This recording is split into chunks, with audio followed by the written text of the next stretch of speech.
गीतांजलि में आप सभी का तहे दिल से स्वागत है। तो कैसे हैं आप सभी? उम्मीद करती हूँ सभी बहुत अच्छे होंगे। तो आज हम पढ़ेंगे वर्ण विचार। वर्ण विचार क्या होते हैं? वर्ण, जिनको हम दूसरे शब्दों में अक्षर भी बोलते हैं। इंग्लिश में जैसे आपने अल्फ़ाबेट्स देखे ना, ABCD, उसी तरीके से हिंदी में वर्ण होते हैं। आज हम इनके बारे में जानेंगे। भाषा की सबसे छोटी इकाई जिसके खंड या टुकड़े नहीं किए जा सकते उसे वर्ण कहा जाता है। ठीक है। वर्ण को भी दो भागों में बांटा है, एक तो स्वर और दूसरा व्यंजन। वर्ण के कितने भेद हैं? दो, स्वर और व्यंजन। वर्णमाला, वर्णमाला क्या होती है? वर्ण यानी कि अक्षर, जैसे आपको अभी बताया। माला, आपने फूलों की माला देखी होगी कि एक ही धागे में सभी फूलों को एक के बाद एक ठीक से लगाया जाता है। उसी तरीके से वर्णमाला में क्या होता है कि सभी वर्णों को एक के बाद एक समूह के रूप में एक साथ लिखा जाता है। ठीक है, इसलिए इसे वर्णमाला कहा जाता है।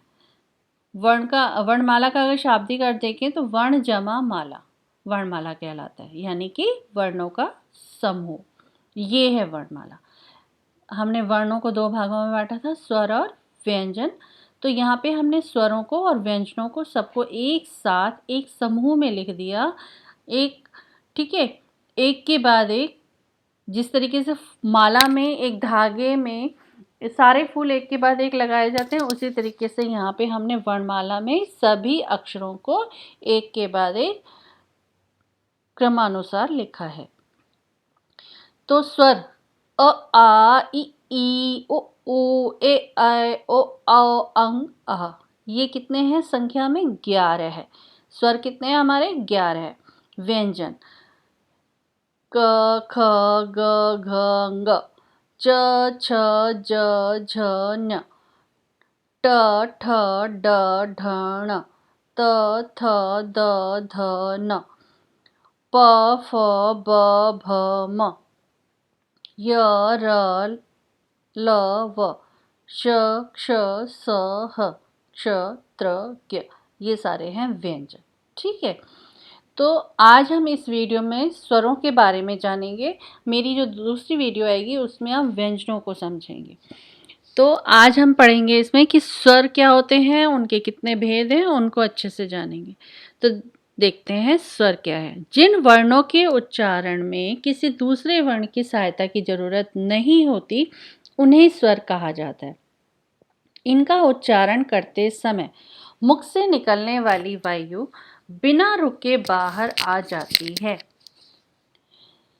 वर्ण क्या होते हैं जिनके और आगे खंड नहीं किए जा सकते, और भागों में नहीं विभाजित किया।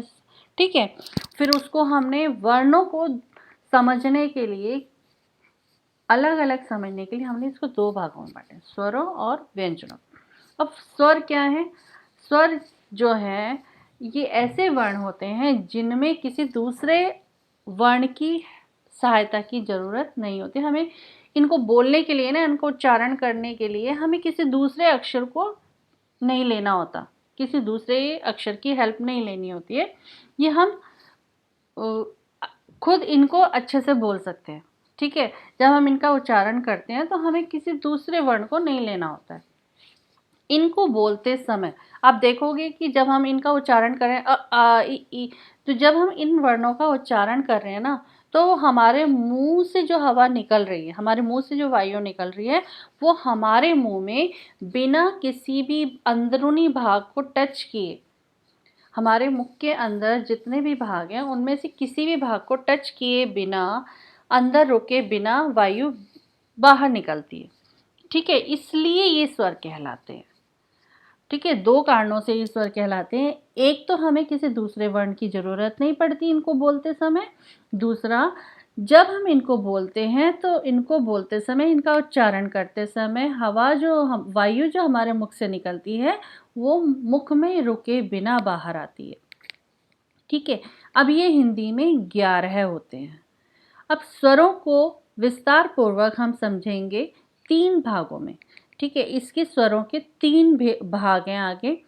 इनके 3 भेद हैं, ह्रस्व स्वर, दीर्घ स्वर और प्लुत स्वर। सबसे पहले देखते हैं ह्रस्व स्वर क्या होते हैं। जिन स्वरों का उच्चारण सबसे कम समय में होता है, ठीक है, जिनको बोलते समय हमें सबसे कम समय लगे, एक मात्रा का समय लगे, बहुत कम समय लगता है, वो आपके ह्रस्व स्वर कहलाते हैं। ये 4 हैं, अ, ई, उ और री। ये 4 आते हैं इसमें बस, ठीक है। उसके बाद हम समझेंगे दीर्घ स्वर। दीर्घ स्वर क्या होते हैं?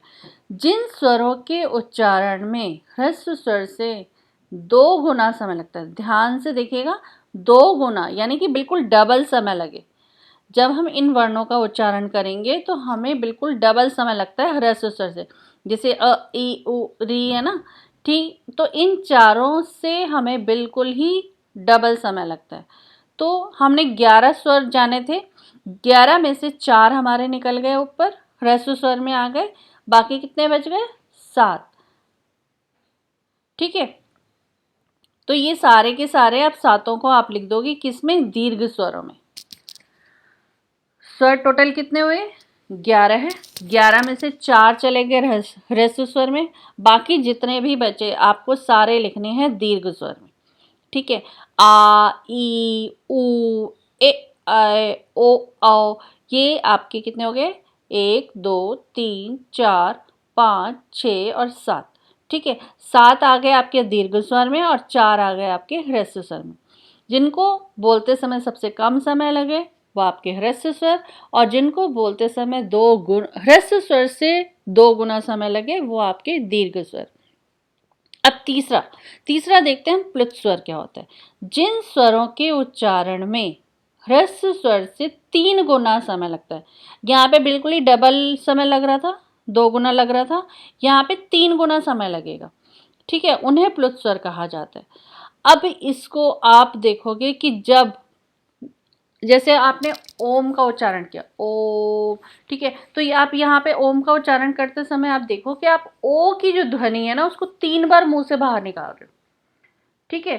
3 गुना समय लगता है या उससे अधिक लगता है, लेकिन डबल नहीं लगता, ठीक है। जब आप ओ का उच्चारण कर रहे हो, ओ, तो आपकी ओ की जो ध्वनि है मुंह से 3 बार या 3 से अधिक बार निकलती है, तो वो आपका क्या होता है?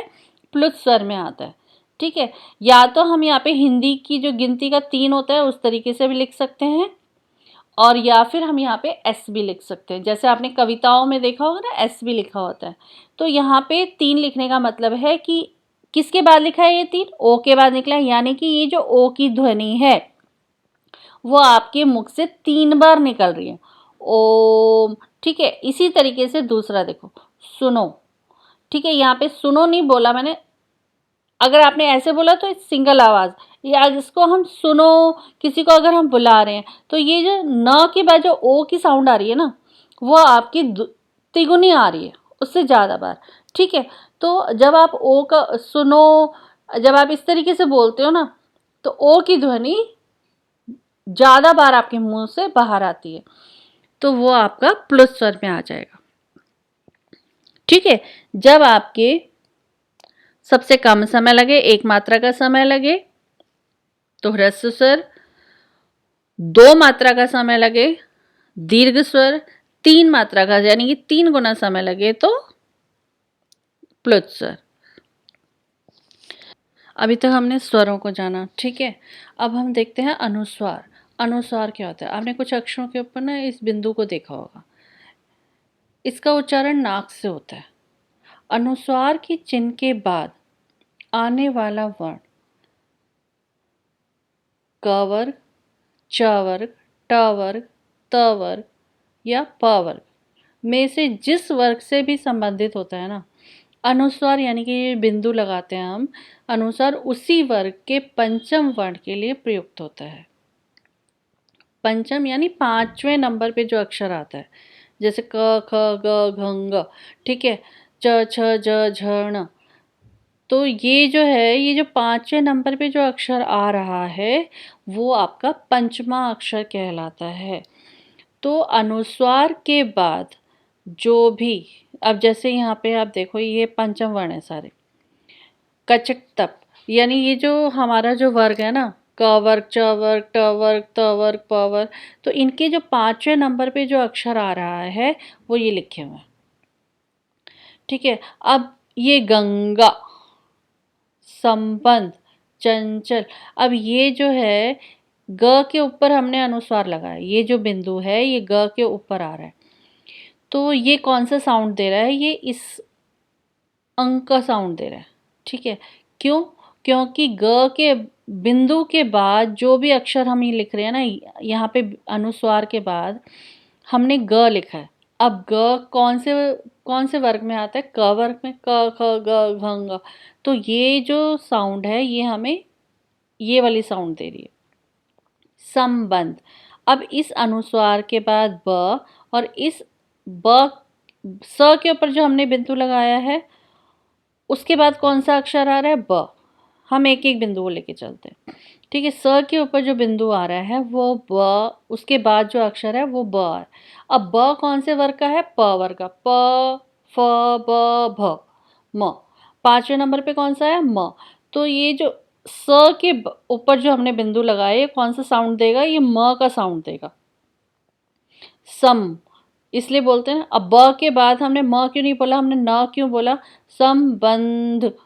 तो न हमने इसलिए साउंड दिया क्योंकि इस बिंदु के बाद ध आ रहा है। अब ध कौन से वाले वर्ग में आता है? त, थ, द, ध, न। ठीक है, तो पांचवें नंबर पे कौन सा न आ रहा है? न अक्षर आ रहा है, तो इसलिए यहाँ पे हमें स के बाद हम म बोल रहे हैं और ब के बाद हम न बोल रहे हैं। समझ में आया? इसलिए हम इसको पूरे शब्द को क्या बोलेंगे? संबंध। ठीक है, स के बाद म की साउंड इसलिए बोली क्योंकि यहाँ पे ब है जो प वर्ग का है और पांचवा अक्षर म आता है। ब के ऊपर जो बिंदु है उसके बाद हमने न की साउंड बोली। क्यों बोली? क्योंकि इसके बाद ध लिखा हुआ है। ध कौन से वर्ग में आता है? त वर्ग में आता है, और त वर्ग का पांचवा अक्षर न होता है। ठीक है, अब आते हैं चंचल। च के बाद जो अक्षर है वो है च। ठीक है, और च के ऊपर जो बिंदु लगा हुआ है इस अनुस्वार के बाद जो अक्षर आता है च, छ, ज, झ, न। ठीक है, तो ये न की साउंड दे रहा है, चंचल। तो अगर हम इसको लिखेंगे ना तो हम आधा ये वाला लिखेंगे। अगर हमें इसको खोल के लिखना हुआ तो हम इसको ये लिखेंगे, लेकिन हम यहाँ पे अनुस्वार के रूप में इसको लिखते हैं अब आजकल। ठीक है, तो ये पंचम वर्ण का साउंड देता है। अनुनासिक। अनुनासिक का उच्चारण नाक और मुंह दोनों से होता है। अनुस्वार का उच्चारण किससे हो रहा था? सिर्फ नाक से हो रहा था। आप बोल के देखो, संबंध, चंचल, तो ये न से साउंड आती है। ठीक है, इस और जब हम अनुनासिक का उच्चारण करते हैं नाक और मुंह दोनों से उच्चारण होता है। कैसे? इसे चंद्र बिंदु भी कहते हैं। ठीक है, इसका उच्चारण कैसे करते हैं? चांद। आप बोल के देखो मुझसे, चांद, आँख, मुंह। तो जब हम इनका उच्चारण करते हैं ना, इनको बोलते हैं, तो नाक और मुंह, आप ध्यान से बोलते समय आप ध्यान दीजिएगा, तो आपको ऐसा लगेगा कि नाक और मुंह दोनों से आवाज़ आ रही है, दोनों से हम इनका उच्चारण कर रहे हैं। ठीक है, अब विसर्ग। विसर्ग क्या होता है? इसका अधिकतर प्रयोग तत्सम शब्दों में होता है। तत्सम कौन से होते हैं? जो संस्कृत भाषा से आए हैं हिंदी में। ठीक है, इसका उच्चारण ह के समान होता है। जब हम इसको बोलते हैं तो ह की साउंड देता है। ये जो विसर्ग है ये ह की साउंड देता है। अतः त के बाद ह की साउंड दे रहा है, जबकि हमने यहाँ पे लगाया विसर्ग है। पुनः ह की साउंड दे रहे हैं, लेकिन लगाया क्या है? विसर्ग।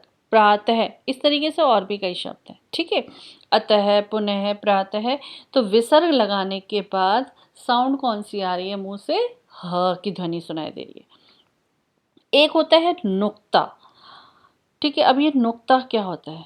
ये ना तो स्वर होते हैं और ना ही व्यंजन के अंतर्गत आते हैं, इसलिए इन्हें नुक्ता कहा जाता है। ये नुक्ता जो होते हैं ना, ये बिंदु होता है जो अक्षरों के नीचे लगता है, उनके पैरों में लगता है। जैसे ज है, ज के यहाँ नीचे पैरों में यहाँ पे लग रहा है। ठीक है, फ है, फ के यहाँ लग रहा है। तो ये आप देखना नुक्ता हम लगाते कहाँ पे? बिल्कुल यहाँ पे खड़ी पाई के साथ नहीं लगाते, ये जो गोल घूमा हुआ हिस्सा है ना, यहाँ पे लगता है ये। ठीक है, तो इसको हम बोलते कैसे हैं? ये जो ज से है, ज से ज, इसको ज नहीं बोल के ज बोलते हैं। जब हमने नुक्ता लगा दी तो ज नहीं बोलेंगे, ज बोलेंगे। तो ये अंग्रेजी ज से युक्त अंग्रेजी के शब्द रोज, इज, ज़ीरो, प्राइज, ठीक है। तो आप बोल के देखो, इनकी आवाज़ ही अलग आ रही है, ज और ज, ठीक है। फो से युक्त जो शब्द हैं वो उर्दू भाषा के, फ़रियाद, फ़तवा, फ़न, काफ़ी, ठीक है। तो कफ, फ से कुछ शब्द जो हैं वो अंग्रेजी से भी आए हैं, कफ, फेल, फाइट, फाइन, ठीक है, इस तरीके से। तो बोलने का लहजा ही बदल जाता है, ठीक है। अब आगत ध्वनियाँ क्या होती हैं? आगत ध्वनि है, जैसे ये लग रहा है ना, हा के ऊपर ये जो अर्धचंद्र है जिस पे बिंदु नहीं लगाई हुई, सिर्फ ऐसे घुमाया हुआ है, ये आगत कहलाती। ये hot, ball, coffee, stop, Oscar. आप देखना, इनको जब बोलोगे ना तो आपका हॉट मतलब अंदर से ऐसे गोलाई सी लगेगी आपको, पूरा मुंह ऐसे ऑ की शेप में, ऐसे ऐसे बोलते समय ऐसे ऑ की सी वो हो जाएगा, आपका मुंह ही ऐसे गोल सा हो जाएगा, ठीक है। बोल के देखो जरा, hot, ball, coffee, stop, Oscar, ठीक है। तो वह ध्वनियाँ जो बाहर से अर्थात दूसरी भाषा से आई हैं और हिंदी भाषा में उन्हें शामिल किया गया है, इन्हें आगत ध्वनि कहते हैं। जो दूसरी भाषा से आए हैं और हिंदी भाषा में आ गए, वो आगत कहलाती है ध्वनि। हिंदी भाषा में अंग्रेजी भाषा के कई शब्दों में अर्धचंद्राकार का प्रयोग किया जाता है। यह ध्वनि आ तथा ओ के बीच की है। अभी आपको बोल के दिखाया था मैंने, ना आ है ना ओ है, ओ, ठीक है। तो हिंदी में इसके शुद्ध उच्चारण तथा लेखन के लिए अर्धचंद्राकार नामक चिन्ह विकसित किया गया। अब देखिए, जैसे उदाहरण दिए हुए हैं यहाँ पे, hot, ball, coffee, stop, Oscar. तो अभी जैसे बताया ना, तो ये आ की ध्वनि दे रहा है और ना ही ये ओ की ध्वनि दे रहा है, इनके बीच की सी ध्वनि निकल रही है मुंह से, है ना।